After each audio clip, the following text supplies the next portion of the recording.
નમસ્કાર. પ્રસ્તુત છે અત્યારના મુખ્ય સમાચાર. આજે સવારે 6 વાગ્યાથી અત્યાર સુધીમાં એક પણ તાલુકામાં વરસાદ વરસ્યો નથી. રાજ્યમાં આજ સુધીનો 24.63% સરેરાશ વરસાદ. દક્ષિણ ગુજરાતમાં સૌથી વધુ તો કચ્છમાં સૌથી ઓછો વરસાદ.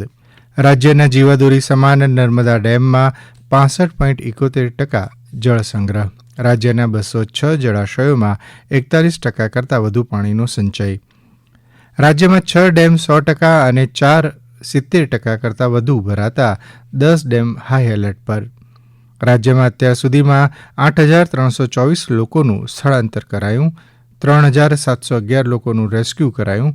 ભારે વરસાદગ્રસ્ત વિસ્તારોમાં 12 એનડીઆરએફ અને 26 એસડીઆરએફની ટુકડીઓ તૈનાત કરવામાં આવી. ચાંદીપુરા વાયરસ સામેની તકેદારી માટે અરવલ્લી અને મહેસાણામાં સર્વે હાથ ધરાયો. આજથી પેરામેડિકલમાં પ્રવેશ માટેની નોંધણી પ્રક્રિયા હાથ ધરાશે.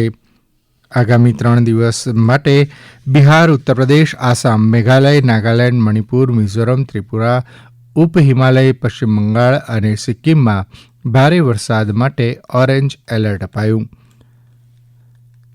રાજ્યમાં આગામી 7 દિવસ અલગ અલગ વિસ્તારોમાં હળવોથી મધ્યમ વરસાદની શક્યતા હવામાન વિભાગે વ્યક્ત કરી.